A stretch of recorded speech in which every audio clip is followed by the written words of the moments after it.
Miami International Airport was a chaotic swirl, packed tighter than a jar of marbles. Every gate hummed with travelers, some rushing home, others to work, or just somewhere else. Gate E14 was no exception. The late evening flight to Raleigh-Durham was boarding, but a glitch in the plane's avionics had everyone grounded, shifting from foot to foot, clutching lukewarm coffees and overstuffed carry-ons. Elliot Hammond stood in the priority line, his tailored Brioni suit crisp, his Cartier watch catching the fluorescent glare. He tapped the watch face, scowling at the delay. A missed call from his VP flashed on his phone, but he ignored it. All that mattered was getting to Raleigh for a high-stakes merger meeting by morning. He sighed, loud and theatrical, muttering, "This is what I pay to avoid." The gate agent's voice crackled over the speaker, strained but calm. "We'll begin general boarding soon. Thank you for your patience." Elliot rolled his eyes, his voice cutting through the hum. "Patience? I've got a boardroom waiting, not a therapy session." A woman nearby tightened her grip on her purse, glancing away. A man in a Marlins cap shifted awkwardly, pretending to check his ticket. Then, through the crowd, a tall black woman in a pressed army uniform emerged, her duffel bag slung over one shoulder. Staff Sergeant Amara Davis moved with quiet precision. Her boots scuffed but shined, her posture perfect despite the weight of her gear. Her dark skin glistened faintly under the terminal lights, her expression travel-worn but composed. A few passengers stepped aside, offering nods of respect. An elderly man tipped his hat slightly. Amara acknowledged them with a curt nod, her eyes scanning for the gate. Elliot, however, saw only an intrusion. As Amara passed, adjusting her bag, he leaned forward, his voice sharp and venomous. "Hey, soldier lady. Priorities for those who paid, not for strutting around in a costume." The words landed like a slap, sour and heavy. A mother pulling her kid's backpack gasped softly. A businessman in a polo shirt coughed into his fist. The silence that followed was thick, the kind that swallows sound. Amara froze for a heartbeat, her jaw twitching. Her fingers tightened on her duffel strap, but she didn't turn. She'd faced worse. Desert ambushes, dying soldiers, the weight of lives slipping through her hands. But this, in her own country, burned differently. She scanned her boarding pass with a steady hand and strode down the jet bridge, her boots echoing faintly. Elliot smirked, turning to the Marlins cap guy. "What, am I wrong? This isn't a charity flight." The man stared at his shoes, mumbling about delays, his face tight. Boarding resumed in strained silence. Elliot stepped onto the plane, tossing his briefcase into the overhead bin with a thud. He claimed his first-class window seat, loosening his tie and ordering a bourbon from the flight attendant before she could offer. A few rows back, Amara stowed her duffel with practiced efficiency, sliding into a middle seat in coach. Her movements were precise, her face unreadable as she folded her hands in her lap. She didn't reach for a book or her phone. She just sat, staring at the seatback, her mind replaying the insult like a looped track. The cabin buzzed quietly as the plane finally pushed back, engines growling to life. Passengers fumbled with headphones, laptops, and snacks, eager to escape the cramped reality of the flight. But not everyone forgot. A teenage girl in a purple hoodie kept stealing glances at Amara, her fingers twisting a loose thread. An older man with a Vietnam vet pin on his jacket gripped his armrest, his eyes flicking toward Elliot's seat. The weight of that moment at the gate clung to the air, unspoken but palpable. Amara sat still, her breathing even. She'd spent 15 years in the army, dragging wounded soldiers through hell, sandstorms, mortar fire, the screams of men who didn't make it. She'd written letters to mothers she'd never meet, held hands in medevac choppers, and carried shrapnel scars on her left thigh. Yet here, in a fluorescent-lit terminal, she was just soldier lady to a man who measured worth by a boarding pass. She blinked slowly, willing the anger to dissipate. She wouldn't give him the satisfaction of a reaction. Not here. Not now. Halfway through the flight, the Vietnam vet tore a corner from his in-flight magazine and scribbled a note. As he shuffled to the restroom, he dropped it onto Amara's tray table without a word. She unfolded it, her eyes scanning the shaky handwriting. "You're worth more than that jerk's words. Thank you for your service." A knot formed in her chest, not from anger but from something softer, heavier. She tucked the note into her pocket, her fingers lingering on the paper. She didn't want pity or applause. She wanted the respect she'd bled for, silent, simple, real. Elliot, oblivious, sipped his second bourbon, scrolling through stock tickers on his tablet. The cabin's dim lights glinted off his cufflinks. To him, the flight was a minor inconvenience, a story to laugh about over martinis later. "Some soldier tried to cut the line," he'd say, expecting chuckles. He didn't notice the hushed conversations around Amara, the way passengers avoided his gaze. He didn't feel the disappointment radiating from those who'd heard him. In his world, first impressions were made with Rolexes and LinkedIn profiles, not dusty boots and service stripes. The plane glided through the night, a silver speck against the sprawling southern sky. Below, small towns blinked with sleepy lights, unaware of the quiet battles unfolding thousands of feet above. Amara leaned her head back, closing her eyes. She thought of her sister waiting in Raleigh, her nephew who'd run to hug her, her old hound dog snoring on the porch. This moment, this slight, wouldn't define her, but it reminded her how many times she'd had to swallow disrespect and keep moving, because anger only fed ignorance, and she was too strong for that.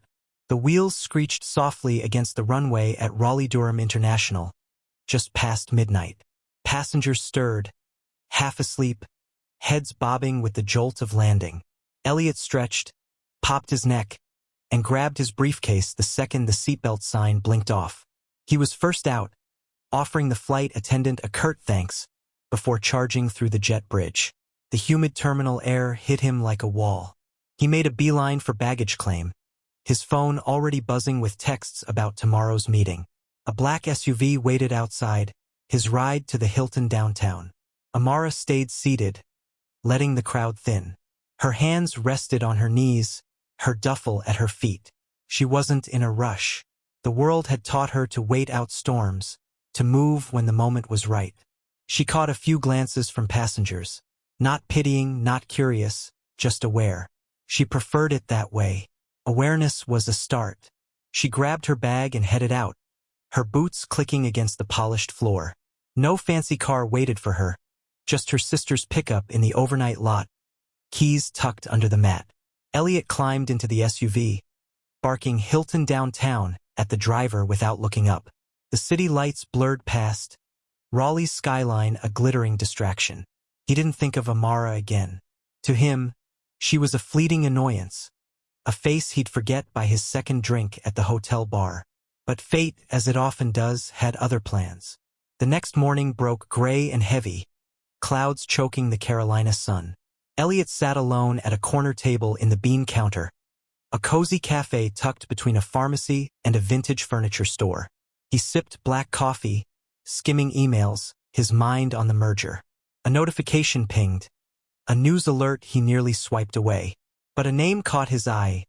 Local hero honored for saving squad in Taliban ambush. His thumb froze. The photo loaded, and there she was, Staff Sergeant Amara Davis, same uniform, same steely gaze from Gate 14. His coffee trembled in his hand as he read. Amara, a combat medic with 15 years of service, had led her unit through a kill zone in Afghanistan, dragging 4 wounded soldiers to safety under heavy fire. Shrapnel had torn into her leg, but she'd kept going, refusing to stop until every man was accounted for. Her Silver Star ceremony was yesterday, hours before he'd mocked her. Elliot's chest tightened, his breath shallow. His voice replayed in his head, sharp and smug. Priorities for those who paid, not for strutting around in a costume. He shoved his cup aside, the bitter taste in his mouth no longer from the coffee. The cafe's chatter faded to a dull buzz. He saw her again, calm, unflinching, absorbing his insult like it was just another wound. He'd spent his life chasing status, corner offices, private jets, the right handshake. And in one careless moment, he'd spat on someone who'd faced bullets while he whined about a delayed flight. He scrolled through the article, each word a hammer. Her commander's quote, "Amara's the reason we came home," She's steel through and through. A video clip showed her at the ceremony, shaking hands with a general, her face tired but proud. Elliot's hands shook. He'd been so quick to judge, so sure of his place above her. Shame didn't just wash over him. It drowned him, heavy and unrelenting. He stumbled outside, the Raleigh humidity clinging to his skin. The street hummed, car horns, food trucks, a busker strumming a guitar. He searched her name online, articles, commendations, a grainy photo of her carrying a wounded soldier across a desert. He wanted to apologize, to beg for forgiveness, but the thought felt pathetic. Sorry I called you worthless before I knew you were a hero? It was laughable, and he hated himself for it. He sank onto a bench, the city pulsing around him. A church sign across the street caught his eye. Character is who you are when no one's watching. It hit like a blade. Elliot thought of his life, boardrooms, golf trips, cocktail receptions. He'd built a kingdom of status, measuring people by titles, watches, and connections. Amara had shattered that illusion simply by existing, her quiet strength exposing his pettiness. He remembered her pause at the gate, the way she'd carried his words without breaking. How many times had she endured that? How many slights had she swallowed to keep moving? He pulled out his phone, opening a blank note. He typed, "See people, not labels. Respect first, always." He saved it, a vow to carry this lesson.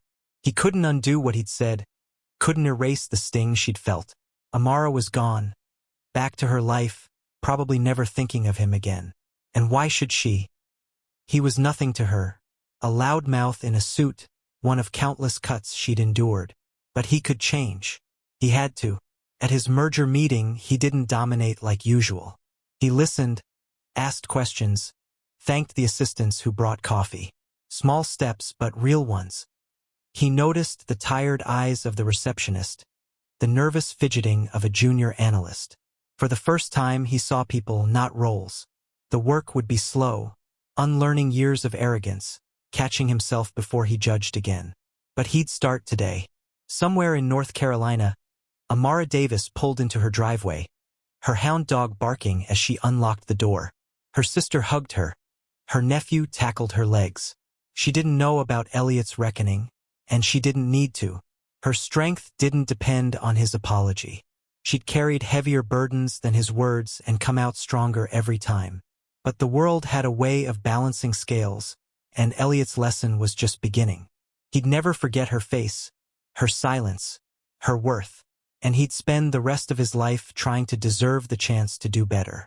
The Raleigh sky softened, a faint blue breaking through the clouds. Elliot walked back to his hotel, the note on his phone a quiet promise. The biggest changes don't come with fireworks. They come with the slow, steady work of becoming someone better. And maybe, just maybe, the next time he crossed paths with someone like Staff Sergeant Amara Davis, he'd meet their eyes with nothing but respect. No assumptions, no walls, no hesitation.